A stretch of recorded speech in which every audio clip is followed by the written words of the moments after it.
আমি দুইবার জাপান গেছি। প্রথম আমি 2005-এ গেছি।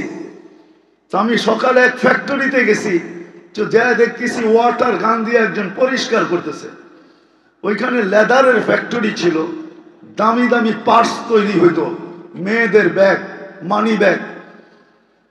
তো সব কর্মচারী বাংলাদেশি ছিল, অধিকাংশ বিক্রমপুরের।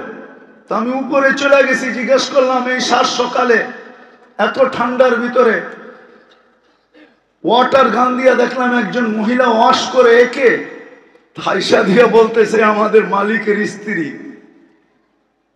আমার উপরে যেন আকাশ ভাঙ্গা পড়লো, এত বড় ফ্যাক্টরির মালিক, তার স্ত্রী ওয়াশ করতেছে সকালে ফ্যাক্টরি। তাই বললাম কেন? বলছে ও চাকরি করে এখানে। এমনি চাকরি? আমার কাছে যদি পয়সা থাকে তো আমার স্ত্রী থাকবে রানীর হালে, ঠিক না? হ্যাঁ, কি বলেন? একটার জায়গায় চাকর দিমু ওকে 10টা, একটাই তো বউ, 10টা দিমু না তো কয়টা দিমু, ঠিক না? কয়েক ডজন হয়তো, তাই না? চিন্তা করতাম একটা ওয়াইফ। তো বলছে হুজুর শুনেন, স্বামী স্ত্রী বটে, কিন্তু জুয়া খেলার পয়সা ও কোথায় পাবে? স্বামী তো জুয়া খেলার পয়সা দিবে না, হোটেলে খাবে এই পয়সা কে দিবে? ও যে মদ খাবে এই পয়সা কে দিবে? দুইজনে থাকে, থাকারটা ব্যবহার জায়গা দিবে, ঠিক আছে, একটু কাপড় চোপড় কিনা দিবে, ঠিক আছে, বাড়তি খরচটা 1 পয়সাও দিবে না। তো দুনিয়ার সবচেয়ে দামি খাওয়া খায় মুসলমান, দুনিয়ার সবচেয়ে বেশি আইটেম খায় মুসলমান। আমি সত্য বলতেছি।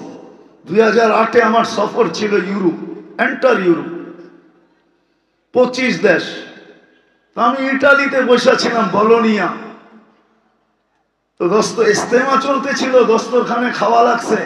আমার পাশে বসা ছিল ইটালির এক শিল্পপতি, তো নবমুসলিম। তো আমাকে বলতেছে মুফতি সাহেব, ইসলামের আগে আমরা জানতাম না যে খাওয়ারও এত আইটেম হয়। আমরা তো সারাদিন কর্মব্যস্ত থাকতাম, মেশিনকে হার মানায় দিত আমাদের কর্মব্যস্ততা। গাড়িতে চলতে চলতে হয়তো একটা ডোনেট খায়া নিলাম, না হয় একটা বার্গার সার্গার, হয়তো একটা হটডগ শটডগ, হ্যাঁ, একটা কাবাব সাবাব, আর লোকে একটা ড্রিঙ্কস, আর একটা মদের বোতল। কেননা দস্তরখানে মাছের আইটেম ছিল 25টা। তো বলতেছিল যে আমার ইয়াকিন হয়ে গেছে যে জান্নাতে এত আইটেম হবে। কেননা ইসলামের আগে খাওয়ার এত আইটেম, তো কসম খায় বলতেছিল যে আমার জানা ছিল না, জানা ছিল না। আমি 2019-এ সময় লাগাইছি আমেরিকাতে। ইউসুফ নামে ইংল্যান্ডের এক সিঙ্গার আছে, এখন নাম ইউসুফ, আর ইংলিশ নাম বড় বিদঘুটে, দাঁত ভাঙ্গা যাবে, আমি এই জন্য ওটা মুখস্থ করি নাই। তো বড় সেলিব্রিটি না, এখনো নেটে দিলে পাওয়া যাবে, ওর গান আছে। তো বলতো যে ইসলামের আগে যে এত খাওয়া আর ইসলামে যে এত সুখ, এটা আমার জানা ছিল না। আমি তো ভাবতাম আমি বড় সেলিব্রিটি, মেয়েরা আমাকে ছোঁয়ার জন্য পাগল ছিল, অটোগ্রাফ নেওয়ার জন্য হুড়াহুড়ি হইতো, আর গান যখন গাইতাম তো পাউন্ডের বৃষ্টি পড়তো। তো মসজিদে বসে বলতেছে মুফতি সাহেব, খোদার কসম করে তোমাকে বলতেছি, দুনিয়া আমার দিকে তাকায় ছিল, কিন্তু আমার ভিতরে যে একটা অগ্নিগিরি ছিল। বলছে দুনিয়ার সবচেয়ে বড় অগ্নিগিরি ইন্দোনেশিয়া, আমি 4বার গেছি এখানে। তো বলছে ওই অগ্নিগিরিকে হার মানায়া দিত আমার দিলের ভিতরে যে অগ্নিগিরি ছিল, শূন্যতার অগ্নিগিরি। বলে আমি যেদিন মুসলমান হইলাম ওই দিন মনে হয় যে ওই অগ্নিগিরিটা কোথায় হাওয়া হয়ে গেল। আর আজকে আমি চাটাইতে যে মজা পাই, ঘুমাইতে মসজিদে, বলছে দুনিয়ার কোন 7 স্টারে আমি এই মজা পাই নাই।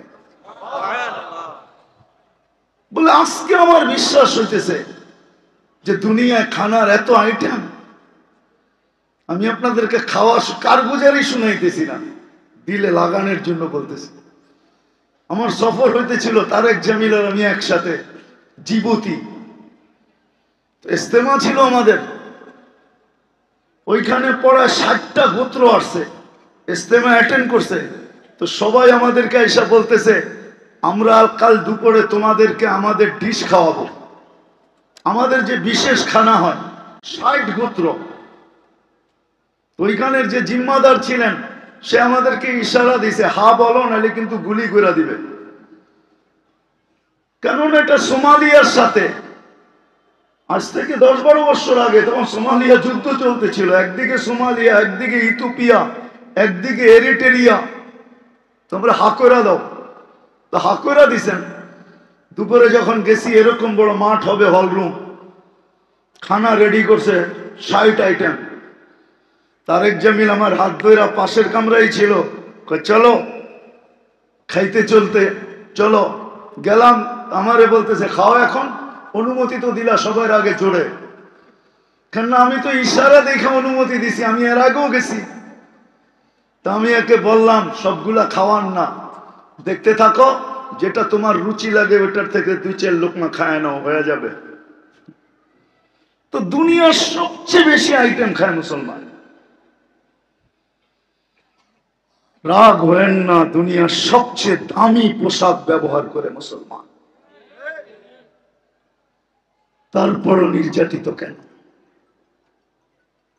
আরেকটা কথা যদি বুঝাইতে চাই আপনাদেরকে, আজকে তো আমরা 99 ওদের রঙে রঙিন হইলাম, ওদের এশকে দেওয়ানা হইলাম, ভালোবাসায় আমরা দেওয়ানা। ওদের রঙে আমরা রঙিন, ওদের কালচারই আমাদের কালচার, ওদের সাজসজ্জাই আমাদের সাজসজ্জা। তারপর ওরা আমাদেরকে নির্যাতন করে কেন? আমার কথা বোঝেন কিন্তু, কেন নির্যাতন করে? আমরা তো ওদের মতোই।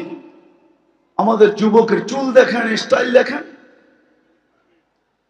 14 তারিখ দেখেন, 31st নাইট দেখেন, যতগুলা জিনিস আছে আমরা সমভাবে ওদের চেয়ে ধুমধামেও আমরা পালন করি। তারপর ওরা আমাদেরকে মাথায় নেয় না কেন, বুকে লাগায় না কেন? রব্বে কাবার কসম, কোনদিন ওরা আপনাকে বুকে লাগাবে না। আপনি যতই বিকিনি পড়া ঘোরেন, যুবক তোমার পায়ে হাত রাখে, তুমি যতই ওদের স্টাইলে নিজেকে চেঞ্জ করো, কোনদিন তোমাকে বুকে লাগাবে না। কেননা ওরা তোমার রূপরেখা দেখে না, ওরা দেখছে অনলাইনে, ওরা দেখা নিছে জন্ম নিবন্ধনের সময় যেখানে ধর্ম লেখা ওইখানে তুমি কি লেখা আসছো, ওইখানে তুমি ইসলাম লেখা আসছো। যেই দিন তুমি স্কুলে ভর্তি হয়েছ ফরমের ভিতরে তুমি ধর্মের জায়গায় ইসলাম লেখা আসছো, এরকম না? যেদিন তুমি পরীক্ষা দিতে গেছো ম্যাট্রিক, ওই দিন ধর্মের জায়গায় তুমি ইসলাম লেখছো। যেদিন আইডি কার্ড বানাইছো ওই দিন তুমি ধর্মের জায়গায় ইসলাম লেখছো। যেদিন পাসপোর্ট বানাইছো ওইখানে ধর্মের জায়গায় তুমি ইসলাম লেখছো। যেখানে চাকরির অ্যাপ্লাই করছো ওইখানে ধর্মের জায়গায় তুমি ইসলাম লেখছো। ওরা অনলাইনে দেখা নিছে যে তুমি কে, তোমার রূপরেখা দিয়ে ওদেরকে ভুলাইতে পারবে না।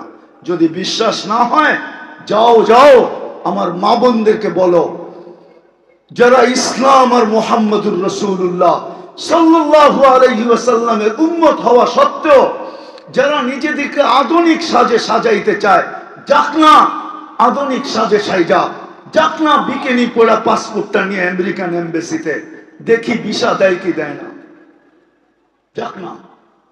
আমি তো দুনিয়ার কম এমবাসি দেখি না, 99টা তো দেখছি, নইলে 99 দেশে গেলাম কি করে?